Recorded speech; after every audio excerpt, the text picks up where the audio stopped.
Welcome back to synopsis IAS. My name is Krishna. इस lecture में हम मेन सीट गारंटी प्रोग्राम का next topic discuss कर रहे हैं। रिलीजन सब्जेक्ट है, आर्ट एंड कल्चर, और इसमें सबसे टफ जो टॉपिक होता है वो रिलीजन है। Approximately 7 to 8 questions out of 10 अनअटेम्प्टेबल होते हैं इसमें। इतने टफ क्वेश्चन से हमें नहीं पता कहाँ से पढ़ ले, क्या कर ले, और साल भर हम इन टॉपिक्स को लेके तंग रहते हैं। कोई कहता है वंडर दैट वाज इंडिया, पढ़ लो, ये कर लो, वो कर लो, बट फिर भी क्वेश्चन सॉल्व नहीं होते। लेक्चर स्टार्ट करने से पहले एमएसजीपी के जो वेरिएंट्स हैं वो मैं आपको शो कर देता हूँ। फ्री वीडियोस आपको इस प्लेलिस्ट में मिल जाएंगे। आप यहाँ सेव प्लेलिस्ट करके यहाँ पर क्लिक करके अपने लिए सेव कर सकते हो प्लेलिस्ट को। शेयर एंड सब्सक्राइब का ऑप्शन भी है यहाँ पर। पेड कोर्स अगर आप जाना चाहो तो सिनॉप्सिस की वेबसाइट पर स्पेशल कोर्स में जाके आप यहाँ से जा सकते हो। और इस साल हमने इसमें पुराने क्वेश्चंस भी इंक्लूड किए हैं बियॉन्ड 25 ईयर्स, 1979 से लेके अब तक। जैसे कि हमने पिछले लेक्चर में बात की थी कि लगभग 3 से 4 क्वेश्चन अब तक हम देख चुके हैं जो 80s के हैं। तो अगर आपको ऐसे 15-20 वन लाइनर पढ़ के 2-3 क्वेश्चन सही हो जाते हैं तो फिर बुरा क्या है। चलो क्वेश्चन देखते हैं। ये ऐसे क्वेश्चंस हैं जहाँ पर सारी एलिमिनेशन ट्रिक्स फेल हो जाती है, कुछ काम नहीं करता है। सिर्फ आप आंख बंद करके तुक्का मार दो तो ठीक है। तो इनको सॉल्व करने की क्या ट्रिक है? इनको सॉल्व करने का मैं आपको एक शॉर्टकट बता देता हूँ। हालांकि आपके लिए शॉर्टकट होगा, हमारे लिए बहुत लॉन्ग कट है। बहुत मेहनत से वो वीडियोस बनाए हैं और वो कोर्सेज भी इनफैक्ट बहुत मेहनत से बनाए गए। सिनॉप्सिस के यूट्यूब चैनल पर आप ये सर्च करना 2020-50 सीरीज़। पेड कोर्स भी है, बट मैं फ्री कोर्स की बात कर रहा हूँ। यहाँ पर 2 वीडियोज़ मिलेंगे आपको, medieval history one liner and ancient history one liner. यहाँ पर आप देखो परमिता, ये क्या लिखा हुआ है? Perfections whose attainment led to Bodhisattva path, a Mahayana idea. और एग्जाम में क्या क्वेश्चन पूछा है? स्टेटमेंट नंबर सी देखो, perfections whose attainment led to Bodhisattva path. Exactly वही लाइन। और ये मत कह देना कोई कि ये एग्ज़ाम के बाद का वीडियो है। 4 अक्टूबर को एग्ज़ाम था, ये वीडियो 15 सितंबर, 1 महीने पहले या 20 दिन पहले रिकॉर्ड हुआ था। सेम वे में आगे हम डिस्कशन करने से पहले अगला टॉपिक देखो, उपासका एक पूछा हुआ है। ये वाला टॉपिक है उपासका, ले फॉलोअर ऑफ बुद्धिज्म। इसी वीडियो में, ये कितनी देर का वीडियो है? हार्डली 12-15 मिनट का वीडियो है, 20 मिनट का वीडियो है। इसी में देखो उपासका, अब मेल ले फॉलोअर ऑफ बुद्धाज टीचिंग। इससे ज़्यादा स्ट्रेट फॉरवर्ड आपको कौन सी कोचिंग दे देगी? लोग कहते हैं कि सिनॉप्सिस से क्वेश्चन नहीं आते, ये नहीं आता, कहाँ से मतलब, और कहाँ से दे दे। और सेम वे में एक और क्वेश्चन 2020 में हुंडी पर क्वेश्चन पूछा था, राइट? ये रहा क्वेश्चन कि पोस्ट हर्षा पीरियड में हुंडी क्या थी। ठीक है, ये क्वेश्चन भी दिखा दूं। सेम एग्जाम से पहले ये एक और मीडिएवल हिस्ट्री वाला वीडियो, ये 16 अगस्त को था। हुंडी अ बिल ऑफ एक्सचेंज, कितनी देर का वीडियो है ये? 22 मिनट का। तो अगर आप ये 2 वीडियो देख के 3 क्वेश्चन सही कर सकते हो, इसी ऑप्शन देखो, तो फिर आपको अपने आप पता है कि ऐसे क्वेश्चंस की या ऐसे वीडियोस की क्या रिलेवेंस है और क्या है ये 2020-50 सीरीज़ की रिलेवेंस, कितनी मेहनत लगी होगी इसको बनाने में। तो ऐसे क्वेश्चन करने का एक तरीका, या तो आप 2020 सीरीज़ को फॉलो कर लो। अदर देन सिनॉप्सिस मुझे नहीं लगता कोई भी कोचिंग ऐसे नोट्स आपको प्रोवाइड कर सकती है। अदरवाइज़ फिर दूसरी चीज़ है, अब हम भी आपको 100% ऐसे क्वेश्चन नहीं दे पाएंगे, जो नहीं आता उसे छोड़ देना। खैर आते हैं अगले क्वेश्चन में। इसी उपासका वाले क्वेश्चन में आते हैं। देखो, एक ऑप्शन तो हमारा बन गया सिनॉप्सिस की 2020 सीरीज से। अब ये 2 स्टेटमेंट देखते हैं ज़रा। एक ये शर्मना है, ये ज़रा 2016 का आप एक बार क्वेश्चन देख लो। यहाँ ऑप्शन 1 में शर्मना लिखा हुआ है, ऑप्शन 2 में परिवारजक लिखा हुआ है। इसका आंसर वैसे ये था, जो क्रॉनिकल्स मेमोराइज करते थे उनका आंसर था मागधा। अग्रहारिका भी बाद में पूछा है, बट हम सिर्फ ये ए और बी की बात करते हैं, शर्मना और परिवारजक। अगर आपने ये क्वेश्चन सॉल्व किया होता तो शर्मन ट्रेडिशन, श्रम से बना है बेसिकली, ठीक है, साधु सन्यासी जो है इनकी बात करता है। दूसरा जो परिवारजक हैं वो भी इस तरह के हैं, एस्केटिक, दोनों ही एस्केटिक लाइफ जीना पसंद करते हैं। तो आप देखो एमएसजीपी यानी कि प्रीवियस ईयर, उससे आपके 2 स्टेटमेंट हो गए, और 2020 सीरीज से तीसरा स्टेटमेंट। सिनॉप्सिस आईएएस ने आपकी सारी प्रॉब्लम सॉल्व कर दी इन 2 कोर्सेज ने। अब आपको ये क्वेश्चन टफ लगे, यहाँ एलिमिनेशन का भी स्कोप है। अगर आपको शर्मना पता है, जो ज़्यादातर लोगों को हो सकता है पता हो, आई एम एक्सपेक्टिंग कि ये पता होना चाहिए, तो आप स्टेटमेंट नंबर 2 एलिमिनेट कर दोगे तो ऑप्शन ए, सी, डी तीनों चले जाएंगे। ठीक, तो इस तरह से आपको सॉल्व करना है। अब नहीं पता तो इसमें आप कुछ नहीं कर सकते, और पता है तो आप इसको सॉल्व कर सकते हो। और सिनॉप्सिस के आप वीडियोस देख रहे हो, फॉलो कर रहे हो लगातार, तो आप डेफिनेटली ये टाइप की चीज़ें सॉल्व कर लोगे। 2020 सीरीज़ की थीम क्या है basically 70 high yielding topics for prelims. इसकी अगर आप टॉपिक लिस्ट देखो, ठीक है, तो आर्ट एंड कल्चर में आपको दिखेगा वन लाइनर, ये एंशिएंट और मीडिएवल हिस्ट्री के वन लाइनर, मॉडर्न हिस्ट्री ये। हम जब साइंस टेक के क्वेश्चन डिस्कस करेंगे तो आप देखना कि 6-7 क्वेश्चन सिर्फ इस टॉपिक से बायोटेक से आए हैं, और वो क्वेश्चंस हमने इस फ्री सीरीज़ में ही कवर किए हुए हैं। जो यहाँ पर आपको बायोटेक के वीडियोस दिखेंगे ना, बायोटेक पार्ट 1 2 3 4 5 6, इनसे ही आपके इस साल के 6-7 क्वेश्चन सॉल्व हो जाते हैं। तो ये रिलेवेंस है इस सीरीज़ का, ठीक है। अगला क्वेश्चन देखते हैं। इसी में हमने रिलीजन भी कवर किया हुआ है 20-50 सीरीज़ में as a topic. Art and culture में आपको रिलीजन मिल जाएगा, बट अगेन आपको एक लिमिट लगानी पड़ेगी। अगला क्वेश्चन देखते हैं। अब ये टफ क्वेश्चन है। ये जो ऑप्शन है ये आपको हो सकता है स्टैंडर्ड बुक्स में भी मिल जाए, इसमें से कुछ ऑप्शन। ये ऑप्शंस आपको इसमें से आई थिंक 2 स्टेटमेंट आप सिनॉप्सिस के नोट से भी सॉल्व कर सकते हो, 2 स्टेटमेंट आप जो नितिन सिंघानिया बुक चलती है उससे भी सॉल्व कर सकते हो, सीसीआरटी से भी सॉल्व कर सकते हो। बट फिर भी मैं ये कहूँगा कि ऐसे क्वेश्चन टफ है, चाहे आप कितनी मेहनत कर लो, कितना पढ़ लो, इस तरह के ना वेग फैक्ट्स हम इन जनरल याद नहीं करते। तो अगर आप सॉल्व कर पाओ तो वेल एंड गुड, नहीं सॉल्व कर पाओ तो फिर आपके ऊपर है। सेम वे में ये एक क्वेश्चन आया था स्थाविरवादीन है, हालांकि ये स्थाविरवादीन अगर आपने 2017 का क्वेश्चन अगर सॉल्व किया होता ना तो ये हो जाता है। स्थाविरवादीन महायान बुद्धिज़्म है। 2017 का जो ये क्वेश्चन है ना, स्वतंत्रिका और स्वामित्व के बारे में पूछा था, ये भी उस साल के लिए गंदा था। यहाँ ये देखना, ये स्थाविरवादीन नहीं लिखा है, ये रिपीटेड क्वेश्चन नहीं है। बट अगर हम स्वतंत्रिका की बात करें तो ये स्थाविर निकाय से आया है, ठीक है। और यहाँ ये क्या पूछा है कि महायान बुद्धिज्म, बेसिकली ये थेरवाद से रिलेटेड है। इसका आपका ऑप्शन 1 गलत है और आपने 1 एलिमिनेट किया तो आप सी और बी पर पहुंच जाते हो। कहानी फिर भी अधूरी है, बी और सी। अब यहाँ से आपको ये तो दिख रहा है 3 ऑप्शन, तो ठीक है, 3 आपको नहीं देखना है, ये स्टेटमेंट फिर भी बचा।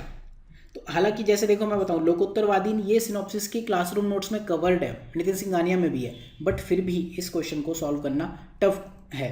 ये भी तब है 50-50 पर आप तब पहुँचे जब आपने प्रीवियस ईयर सॉल्व करके इस स्टेटमेंट के बारे में नॉलेज कलेक्ट की हुई है। तो ये टफ क्वेश्चंस में आते हैं, ये छोड़ने के लिए बने होते हैं। अब फिर इसके बाद कुछ इजी क्वेश्चंस भी होते हैं। अब ये अगर आप देखो महायान बुद्धिज्म,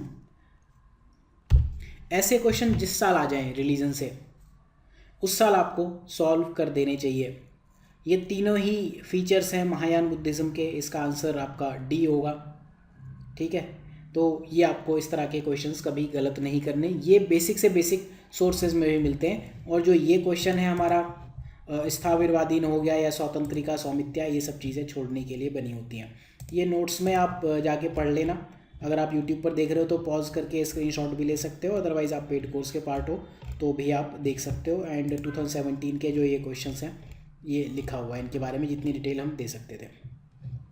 बाकी क्वेश्चंस भी आप देखो तो कोई ऐसे नहीं है कि बहुत सिंपल क्वेश्चंस पूछे हैं, क्वेश्चंस इन जनरल टफ हैं। लेकिन अब जैसे ये क्वेश्चन है इंडियन फिलॉसफी का, तो अगर आपको 6 टाइप ऑफ फिलॉसफी पता है तो आपको ये पता है संख्या, योगा, मीमांसा, वेदांता, न्याय, वैशेषिका, ये सब आपकी फिलॉसफी है। 6 सिस्टम ऑफ इंडियन फिलॉसफी, ये आपका लोकायत, कपिला, ये सब चीज़ें इंक्लूडेड नहीं है। Sorry, this is Kapalika. Lokayata यानी कि मतलब चाहे उधार मांग के घी पियो लेकिन मौज करो, ये वो है। चारवाक मेटेरियलिस्टिक फिलॉसफी है। तो ऐसे क्वेश्चंस आपको ठीक करने चाहिए। इनके बारे में डिटेल में अगर आप जानना चाहो तो फिलॉसफी के बारे में लिखा है, ये षड दर्शन भी कहते हैं। लोकायत के बारे में लिख दिया है, कपालिका इसके बारे में लिख दिया है। देन जो भी अगले क्वेश्चंस थे वो ठीक है। अगला क्वेश्चन देखते हैं। ये एक इंटरेस्टिंग क्वेश्चन है। इनमें से कौन सा बुद्धा की लाइफ से एसोसिएटेड है और करेक्ट ऑप्शन आप बताओ। नहीं पता, हम में से कोई नहीं पढ़ता कि बुद्धा का ये क्या है क्या नहीं है। बट अगर आप मैप ऑफ इंडिया की बात करो, आपको ये पता है कि बुद्धा का जो एरिया था ना इन्फ्लुएंस, वो नेपाल प्लस ईस्टर्न इंडिया का था। अब गांधारा कहाँ, अफगानिस्तान कहाँ, east India. Statement number 2 eliminate कर दो आप, बी ए ये चला गया। अब यहाँ पर 3 and 4 यहाँ भी है, 3 and 4 यहाँ भी है, तो आपको 3 and 4 चेक नहीं करने। सारी कहानी बची अवंती पर। समझ रहे हो कैसे इसको मैं सॉल्व करने की कोशिश कर रहा हूँ कि बुद्धा बेसिकली गांधारा कभी गए नहीं। गांधारा कंफ्यूज करने के लिए आपको ऑप्शन दिया है। गांधारा स्कूल ऑफ आर्ट है जो बुद्धा के ऊपर बना है, लेकिन बुद्धा वहाँ कभी घूमने नहीं गए। बुद्धा की लाइफ अगर आपने देखी हो, पढ़ी हो, सुनी हो या बुक में भी इनफैक्ट पढ़ी हो, तो गांधारा से रिलेटेड उनकी कोई कहानी नहीं है। अब इस ऑप्शन को चेक करते हैं, अवंती को। ये रहा क्वेश्चन 1997 में मैप के ऊपर क्वेश्चन पूछा है। इसका आंसर आई थिंक सी है। हाँ, ये मत्स्य अवंती। अब यहाँ अवंती के लोकेशन देखो, अवंती यहाँ है, ठीक है। 1997 में पूछा है इनमें से कौन से कहाँ लोकेटेड है। तो बुद्धा का जो इन्फ्लुएंस एरिया वो ये था। बुद्धा इस एरिया में नहीं गए, ना गांधारा गए। इस एरिया में बुद्धा का कोई लेना देना नहीं था। तो अगर आप इस तरह से चीज़ें सोचते हो, एग्ज़ाम में सॉल्व करते हो, तो डेफिनेटली आप इस क्वेश्चन के आंसर पर पहुंच जाओगे कि अवंती भी नहीं है एंड गांधारा भी नहीं है। अवंती जैसे हमने एलिमिनेट की, गांधारा एलिमिनेट किया था तो हमारे ए और बी एलिमिनेट हो गए थे। 3 और 4 हमें चेक करने नहीं थे। 1 हमारा रॉन्ग हो गया तो डी भी गलत हो गया। परफेक्टली हमने 3 ऑप्शंस एलिमिनेट कर दिए जस्ट एक प्रीवियस ईयर की हेल्प से और थोड़ा सा दिमाग लगा के। बट एग्जाम हॉल में ना एक टफ क्वेश्चन है। क्यों? क्योंकि ये बुद्धा से रिलेटेड है। लोग ये पढ़ना भूल जाते with the life of Buddha. अगर मैं ये विद लाइफ ऑफ हटा दूँ, द भी हटा दूँ, एसोसिएट विद द बुद्धा, तो सब कुछ एसोसिएटेड है, गांधारा भी है, फिर क्या करोगे? तो इस तरह, इस वे में आपको ये क्वेश्चन देखना है। एग्जाम हॉल में आपको सोचना बंद नहीं करना है। नेक्स्ट क्वेश्चन एक इजी क्वेश्चन है, मैं आपके ऊपर छोड़ रहा हूँ। आपको जैनिज्म की बेसिक फिलॉसफी पता होनी चाहिए। ये बहुत सिंपल सा क्वेश्चन है, राइट। अगला क्वेश्चन भी देखते हैं। बुद्धिज्म और जैनिज्म, इनमें दोनों में कॉमन क्या है, ये भी मैं आपके लिए छोड़ रहा हूँ। ये भी एक इजी क्वेश्चन होना चाहिए, नहीं तो आप खुद से सॉल्व। अगला क्वेश्चन डिस्कस करते हैं। अगर ये आपने नहीं पढ़ा तो डेफिनेटली नहीं कर पाओगे। अनेकांतवाद, आंसर बताए तो जैनिज्म है। अनेकांतवाद और श्यादवाद, मैं बेसिकली इस क्वेश्चन से आपको ये 2 टर्म्स एक्सप्लेन करना चाहता हूँ। जैनिज्म की 2 फिलॉसफी हैं जो किसी चीज़ के होने पर प्रोबेबिलिटीज़ की बात करती है। अनेकांतवाद, अनेक, राइट, अनेक कहता है, और श्यादवाद, SHYAD।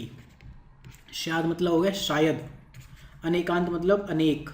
थ्योरी ऑफ प्लूरैलिटी की बात करता है, मल्टीपल इंटरप्रिटेशंस पॉसिबल है। श्यादवाद मतलब शायद हो। जैसे अभी आपसे पूछे कोई यूपीएससी में सक्सेस होने का क्या तरीका है, मैं आर्ट एंड कल्चर के लिए कौन सी बुक पढूं? कोई कहेगा नितिन सिंघानिया पढ़ लो, कोई कहेगा सिनॉप्सिस पढ़ लो, कोई कहेगा CCRT पढ़ लो, कोई कहेगा ये कोचिंग पढ़ लो, कोई कहेगा कुछ मत पढ़ो, राइट। ये अनेकांतवाद है। आर्ट एंड कल्चर को सॉल्व करने के लिए मल्टीपल बुक्स अवेलेबल है, थ्योरी ऑफ प्लूरैलिटी अवेलेबल है। बट श्यादवाद ये कहता है कि कोई आपसे पूछे कि 100% क्वेश्चंस आप कर लोगे आर्ट एंड कल्चर से? मैंने नितिन सिंघानिया पढ़े, आपको शायद कर लूँ, शायद ना कर पाऊँ। सिनॉप्सिस के नोट्स पढ़े, शायद कर लूँ, शायद ना कर पाऊँ। CCRT पढ़ा है, शायद कर लूँ, शायद ना कर पाऊँ। ये है श्यादवाद। जैसे हाथी है, किसी ने कहा हाथी, इसकी पूंछ है, आंख बंद करके 10 बच्चे खड़े थे, उनसे पूछा कि ये क्या है। एक ने कहा हाथी की सूंड है, एक ने कहा हाथी का पेट है, एक ने कहा हाथी की टांगे हैं, एक ने कहा हाथी की पूंछ है, एक ने कहा हाथी की कान है। श्यादवाद है, किसी ने ये नहीं कहा हाथी है। तो सेम वे में श्यादवाद मतलब शायद हो जाए, अनेकांतवाद मतलब मल्टीपल इंटरप्रिटेशंस पॉसिबल है। तो ये याद रखना बस, और कुछ। अगेन एक असर्शन एंड रीजनिंग का क्वेश्चन आपके सामने, इजी क्वेश्चन कहूँगा इनफैक्ट आज की डेट में। तो मैं ये जैनिज्म के बारे में अगर आप जानते हो, बहुत ही टफ लाइफस्टाइल फॉलो करते हैं, जो स्ट्रिक्टली फॉलो करते हैं जैनिज्म को। इनफैक्ट वो लोग हनी और शहद और मिल्क, ये चीज़ें भी नहीं कंज्यूम करते। रीज़न यही है कि जैनिज्म कहते हैं इससे हिंसा हो जाएगी, कीड़े मकोड़े मर जाएंगे। तो एक स्टेटमेंट ये दिया हुआ है कि emphasis of Jainism non violence prevented agriculturist, और कल्टीवेशन से इंसेक्ट और पेस्ट मर जाते हैं। इंसेस्ट एक अलग चीज़ होती है, एंथ्रो और सोशियो ऑप्शन वाले जानते होंगे। तो कल्टीवेशन की वजह से इंसेक्ट और पेस्ट मर जाते हैं, ये ट्रू है, ठीक है। जैसे अभी स्टेटमेंट 1 को हम मान के चलते हैं, हमें नहीं पता। जैसे हमें पता R ट्रू है, तो एक चीज़ पक्की है कि C ऑप्शन आपका एलिमिनेट हो गया। अब हम ये डेफिनेटली चेक करना चाहेंगे कि A ट्रू है या फॉल्स है। अगर हम ये इस्टेब्लिश कर लें कि A फॉल्स है, तो हमारा A और B गलत हो जाएगा, आंसर आ जाएगा D। इश्यूज ऐसे क्वेश्चन में तब आते हैं जब दोनों ही स्टेटमेंट ट्रू होते हैं। तो अब जो जैनिज्म है, नॉन वायलेंस था, उस वजह से जो खेती करने वाली कम्युनिटीज़ थी वो जैनिज्म में नहीं इंक्लूड हो पाई। ये सच बात है, आपको पता होनी चाहिए, और ये इसका करेक्ट एक्सप्लेनेशन भी है। इसमें मैं बहुत ज़्यादा ट्रिक और टिप्स नहीं बताऊंगा, ये बस सॉल्व करने की एक टेक्निक है कि जब क्वेश्चन असर्शन और रीजनिंग के आएँ तो आप एटलीस्ट एक ट्रू या एक फॉल्स स्टेटमेंट इस्टेब्लिश करने की कोशिश करो। सेम वे में जब इस तरह का क्वेश्चन आता है कि consider the following statements, statement number 1 और स्टेटमेंट नंबर 2 दिया, इनमें से करेक्ट या इनकरेक्ट जो भी है वो क्या है। एक में पूछा बोथ 1 and 2, दूसरे में कहा कि नीदर 1 and 2, ये सी ऑप्शन है, ये डी ऑप्शन है। स्टेटमेंट ऑप्शन नंबर ए है 1 ओनली एंड बी है 2 ओनली। तो इस टाइप के क्वेश्चंस में भी सेम चीज़ लगती है कि आप इनमें से एक चीज़ इस्टेब्लिश करो, ट्रू या फॉल्स। जिस मोमेंट आप कह देते हो कि 1 ट्रू है, अगर 1 ट्रू है तो नीदर 1 and 2 and 2 ओनली आपके एलिमिनेट हो गए। अगर आपने कहा 1 फॉल्स है, ठीक है, तो आपका ए और सी ये एलिमिनेट हो जाएंगे। सेम वे में आप 2 के लिए भी कह सकते हो। तो जब भी इस टाइप के क्वेश्चंस पूछे, मैं स्टेटमेंट दोबारा से लिख देता हूँ। ऑप्शन इस तरह से होते हैं, ए में होता है 1 ओनली, बी में होता है 2 ओनली, सी में होता है बोथ 1 and 2 एंड डी में होता है नीदर 1 और नॉर 2। इस टाइप के क्वेश्चन होते हैं जिसमें 2 स्टेटमेंट दिए होते हैं। तो जब इस टाइप के क्वेश्चंस हों जहाँ असर्शन रीजनिंग हो और जहाँ ये वाले हो, तो इसमें आप ना एक फॉल्स या फिर एक ट्रू स्टेटमेंट इस्टेब्लिश करने की कोशिश करो। एटलीस्ट इसमें तो आप 50-50 एलिमिनेशन पे पहुँच जाओगे, और इसमें अगर आपने फॉल्स इस्टेब्लिश कर दिया तो आपका 100% आंसर है, और अगर आप एक ट्रू इस्टेब्लिश कर ले गए तो फिर अभी भी आप 33% तो अपना काम कर चुके हो। एक स्टेटमेंट और आपको एलिमिनेट करना पड़ेगा। अगला क्वेश्चन एक टफ क्वेश्चन भी हो सकता है, मैं आपके लिए छोड़ता हूँ, आप कमेंट सेक्शन में इसका आंसर करना। नेक्स्ट क्वेश्चन देखते हैं, थोड़ा सा लास्ट क्वेश्चन देखते हैं इस लेक्चर के लिए। 4 स्टेटमेंट दिए हुए हैं, ये इजी भी नहीं है टफ भी नहीं है। ऐसे क्वेश्चंस कैसे सॉल्व करने हैं। ग्रीक्स, कुशानाज और सकाज जब इंडिया में आए तो उस टाइम पे क्या होता था। तो इसमें से 2 स्टेटमेंट तो बहुत ही वाहियात दिख रहे हैं कि उन्होंने वॉर एंड वायलेंस की पॉलिसी ख़त्म कर दी थी और बुद्धिज़्म की वजह से इजी एक्सेस मिल रहा था। ये तो बहुत ही वाहियात चीज़ है। बुद्धिज़्म या कोई भी रिलीजन इंडियन सोसाइटी में इजी एक्सेस कभी भी कैसे दे सकता है। डी ऑप्शन आप एलिमिनेट कर दोगे, बी ऑप्शन एलिमिनेट करोगे। अगर इन्होंने ये पॉलिसी हटा दी होती तो इंडिया में आए कैसे होते, आगे बढ़ते कैसे।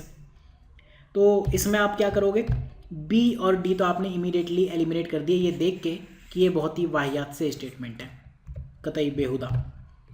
अब बचे ए और सी। बुद्धिज़्म उस टाइम पर राइज में था और हिंदू सोसाइटी में कास्ट बहुत ज़्यादा था, कास्टिज्म। मोबिलिटी एक फैक्टर होता है, मोबाइल एंड इमोबाइल सोसाइटीज़ होती हैं। मोबिलिटी मतलब आप एक कास्ट से दूसरी कास्ट में मोबाइल हो या नहीं हो। स्ट्रेटिफिकेशन जो होता है ना सोसाइटीज़ का, बेसिकली यहाँ पर अपर कास्ट या अपर क्लासेस होती हैं और यहाँ पर लोअर कास्ट होती हैं, इसे स्ट्रेटिफिकेशन कहते हैं। और मोबिलिटी क्या होती है, जो सबसे लोअर लेवल पर है ये स्ट्रेटिफिकेशन में, वो ऊपर मूव कर सकता है या नहीं मूव कर सकता। एक कोटेशन है कि education is the most powerful weapon to change the world, और वो मोबिलिटी वाले एस्पेक्ट में आप देख सकते हो। बहुत से लोग आप अपनी लाइफ में जानते होंगे जो स्ट्रेटिफिकेशन के बॉटम पर बैठे हैं और उन्होंने इसी जन्म में, सिर्फ एक ही जन्म में अपने आप को सबसे ऊपर मूव कर दिया। ये मोबिलिटी होती है, आप नोट कर लेना। स्ट्रेटिफिकेशन मोबिलिटी सोशियो एंथ्रो वालों को पता होगा। खैर, तो यहाँ पर कास्ट रिडन हिंदू सोसाइटी थी और बुद्धिज़्म उस टाइम पे राइज में नहीं था, हिंदुइज्म राइज में था। हिंदू रिलीजन बहुत ज़्यादा राइज में था। इनफैक्ट इनमें से कई लोगों ने खुद को हिंदू भी डिक्लेयर किया। तो इस तरह से आप क्वेश्चन सॉल्व कर सकते हो। रिलीजन के क्वेश्चन करते हुए में 2-3 चीज़ें समझ में आ रही है। या तो कुछ ऐसे हैं जहाँ थोड़ा आप माइंड लगाओगे, सॉल्व कर लोगे। थोड़े बहुत फैक्ट्स आपको पता होने, जैसे ये फैक्ट इसमें पता होना चाहिए कि बुद्धिज़्म उस टाइम पर राइज में था या नहीं था, ये लोग उस टाइम पे थे या नहीं थे। तो थोड़ी नॉलेज तो इस क्वेश्चन में चाहिए, बट इसमें आप एलिमिनेशन कर ले रहे हो। तो एक वो है नॉलेज बेस्ड और जो आप कर लोगे। दूसरे एलिमिनेशन बेस्ड जो या तो आपको 50-50 पर ले आ रहे हैं या फिर परफेक्टली सॉल्व कर दे रहे हैं। तीसरे जो सिनॉप्सिस के 20-20 50-50 सीरीज से सॉल्व हो जा रहे हैं, वो मैंने आपको 2 वीडियो दिखा दिए, उनको भगवान मान के घोट के पी जाना, 1-2 क्वेश्चन उससे आ जाएंगे, राइट। और अगला लीव, छोड़ दो। जब नहीं आता, बहुत ही वेग क्वेश्चन आ जाए तो छोड़ देना। जब आपको ही नहीं आता होगा तो फिर किसी को नहीं आता होगा, प्रोवाइडेड कि आप एक सीरियस एस्पिरेंट हो और साथ में आपने सिलेबस कवर किया। रिलीजन की जो क्वेश्चन है ना, इसमें एलिमिनेशन का स्कोप आपने देखा सबसे कम दिखा अभी तक हमें। क्वेश्चन रिपीटेशन भी सबसे कम है, हालांकि काफ़ी है फिर भी रिलेटिवली कम है जितना हमने अब तक देखा। तो यहाँ पर दो ही चीज़ें आपको करनी है, लिमिट करो खुद को। ये नहीं कि कोई कहे वंडर दैट वाज इंडिया पढ़ लो, प्लासी टू पार्टीशन पढ़ लो, ये वो नहीं, छोड़ दो। और दूसरा, इजी क्वेश्चन रॉन्ग मत करो। मैं बहुत बार कह चुका हूँ, एक बार फिर कहूँगा, -3 क्वेश्चन आपने रॉन्ग कर दिए, मतलब -3 कर दिए तो आपके -3 मार्क्स नहीं हुए, -8 मार्क्स हो गए, आपके -2 मार्क्स नहीं हुए। क्यों? क्योंकि आप +6 लाने वाले थे और -2 हो गए, तो आप इफेक्टिवली -8 पर पहुंच गए और कहानी खत्म। तो ये रोल है इजी क्वेश्चंस का, रिलीजन के टॉपिक को सॉल्व कैसे करना है। अगले लेक्चर में हम बात करेंगे मिडिवल हिस्ट्री पर, हम जंप करेंगे। और हिस्ट्री में जो अभी हमारे पास टॉपिक्स बचे हैं, 6 टॉपिक्स मेनली मिडिवल हिस्ट्री में, जहाँ से क्वेश्चंस हैं। विजयनगर एंड बहामनी, ये इंपॉर्टेंट टॉपिक है, वहाँ से ही हम स्टार्ट करेंगे। बाकी है तो इंपॉर्टेंट सारी, और मॉडर्न हिस्ट्री फिर यहाँ हम डिस्कस करेंगे। मॉडर्न हिस्ट्री में फिर आप देखना यहाँ 2020 50-50 सीरीज़ का क्या रोल है। So thank you for watching, have a good day, और मिलते हैं अगले लेक्चर में। तब तक के लिए ये जो टेक्निक्स है मैंने बताई वो आप लिखते रहिए, और इन चीज़ों को 1-2 पेपर्स पर आप अलग से लिख लो, ताकि एग्ज़ाम से 2 घंटे पहले आप रिवाइज़ कर पाओ ये सारी चीज़ें।